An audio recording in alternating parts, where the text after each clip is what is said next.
How did you feel about the tweet that LeBron sent out that said he was watching some NBA League Pass and said that Bronny was better than some current NBA guy? Kick, Bronny.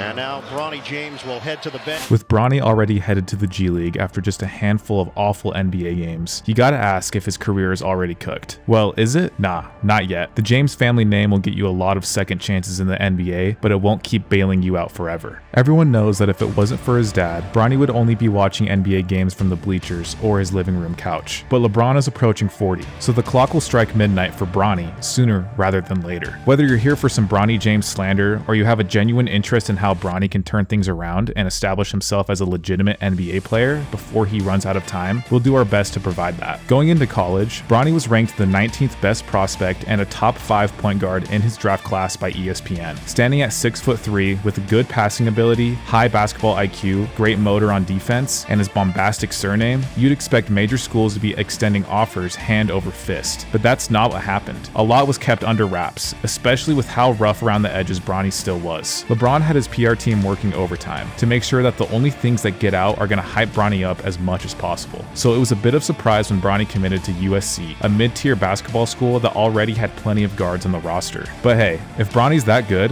he'll get his numbers and show NBA scouts he's worthy of the pick. Unfortunately, he suffered a cardiac arrest during an off-season workout. Luckily, he made a full recovery but missed both the preseason and a chunk of the regular season. By the time he was back, the rotation was already solidified and Bronny was way behind on both conditioning and college ball reps. He worked his way up to about 20 points per game, but his average stats across all categories didn't even remotely add up to 20. Combine that with a 3-ball that couldn't hit the broadside of a barn, and you get a future NBA player. Nah, you actually get banished to the basketball shadow realm if you're anyone but LeBron's son, and he is LeBron's son. The critics had plenty of arguments to choose from. While the Bronny and LeBron stans had to mostly rely on copium, he missed a lot of time. NBA coaches will develop him. The physical tools are still there. He's a high motor defender. Those were the most common arguments you'd hear in support of Bronny. There were plenty of voices arguing that Bronny should stay in school for one more year to work on his game, and those voices were probably right. But reality be damned, LeBron wanted to play with his boy. Bronny was one and done. The draft combine revealed a lot of things about him. For starters, the fact that he wasn't actually 6'3" but 6'1", but Bronny also impressed scouts with a very good shooting workout and a great second scrimmage game. Bronny claimed he just wanted to make the NBA. Playing with his father wasn't his dream. It was LeBron's. LeBron himself walked that dream back in multiple statements, claiming he wants Bronny to make his own NBA path. But every team knew that drafting Bronny was a golden ticket to getting LeBron for at least 1 or 2 seasons. Rich Paul also knew that, so he spent the final pre-draft days calling anyone that mattered in any NBA team not named the Lakers to make sure they don't pick Bronny. If they do, he'll make sure Bronny goes to Europe or Australia. In hindsight, it's doubtful he'd make it there, but we're getting ahead of ourselves. The Lakers took Bronny with the 55th pick, and he certainly had one of the preseasons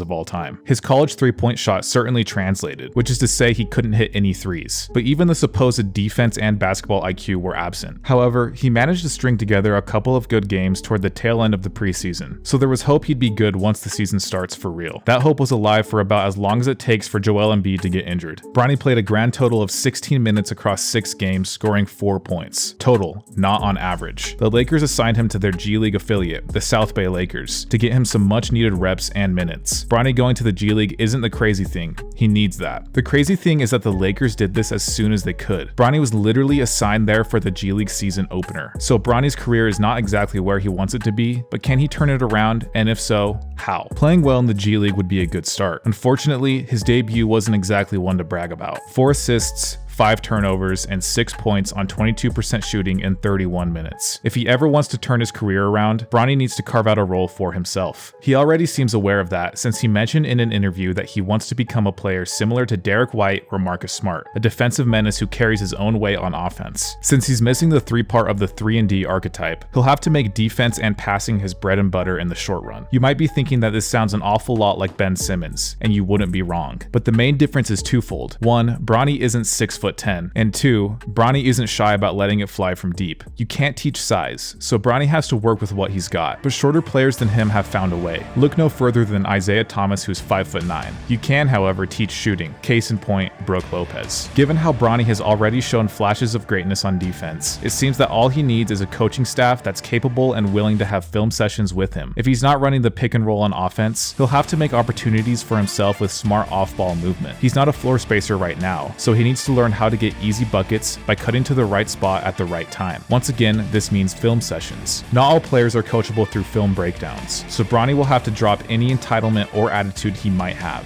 He will have to become just one of the guys and build chemistry with his South Bay teammates if he expects them to pass him the ball. Being LeBron's son has some perks, so Bronny won't have to travel to away games. He'll only have to play the home games, and this runs a real risk of alienating Bronny from his teammates. There's already enough perception of him as a nepo baby, and G League players hungry to prove themselves will do their best to tear him apart. Such competition could destroy his confidence, or it could toughen him up. So if he doesn't burn out and actually embrace his coaching, he should have the bare minimum skill set needed to get called back up to the LA Lakers. Next, he'll have to unlock his offensive game by becoming a serviceable shooter. He's not afraid to let it fly, which is good, but he hasn't made a single triple in 6 NBA games. If he wants consistent playing time, he'll have to become a floor spacer. Making changes to a shooting motion that is already deeply entrenched in muscle memory is a long process. That's why it'll probably take longer for him to rework his jumper than to improve his defense and off-ball movement. On mid-range jumpers, he often has the Russell Westbrook problem, which is hanging in the air for too long before letting it fly. That's why most of his mid-range jumpers miss short. The 3-ball is more important since that's what he'll need to become an asset on offense. The biggest issue with his form on threes is inconsistency. Almost every in-game shot looks different. His stance is too wide on one shot and too narrow on the next one. He lacks rhythm on catch and shoot threes. There isn't a single consistent thing about his deep ball except the misses. Unlike his short mid-range jumpers, his misses from 3 are all over the place. His shot isn't a simple tweak of 1 or 2 issues. It needs to be reconstructed from the ground up. For every successful NBA shot reconstruction, there's also a travesty like what they did with Mikal Bridges. Bronny's very young, so there's still time to fix his jumper, but the Lakers will have to be very careful with who they get to work with Bronny, and there's no guarantee of success. Even if the Lakers pick all the right people and Bronny gets in the right mindset, there's still one factor that can derail his development entirely. That factor is LeBron. He has more than enough power in the Lakers organization to overrule any decision the coaching staff might make regarding Bronny if he doesn't agree with it, even if that decision might be what's objectively best for Bronny's development. LeBron has always had a very here and now mindset, and that's especially true in what are certainly the final few years of his playing career. He wants to play with his son, so there's a real risk that he'll get Bronny called up before he's ready. Getting Bronny back to playing against NBA competition too soon could undo all of the positives by either shattering his confidence or dismantling the habits that coaches are trying to get Bronny to develop. It wouldn't be the first time that LeBron's impatience caused issues in the long run, but as with everything, we'll have to wait and see. Given his current G League status, what kind of career can Bronny hope to have? As it turns out, Bronny is following in the footsteps of some of the bigger names in the NBA. Fred VanVleet spent the 2016-17 season playing for the Raptors 905. Rudy Gobert, one of the most formidable rim protectors in the NBA, spent some time with the Bakersfield Jam during the 2013-14 season, but probably the best comparison is former 3-and-D wing Danny Green. He spent 2 years in the G League playing for multiple teams. Green established himself as one of the best floor spacers and wing defenders in the entire league, and he finished his career with 3 championships. This is the kind of player Bronny should set his sights on becoming, but whether or not he gets there is up to him. But what do you think? Will Bronny leave the league the moment his dad retires, or will he be able to carve out his own path? Let us know in the comments below. Don't forget to subscribe and like the video if you enjoyed it. I'll see you in the next one.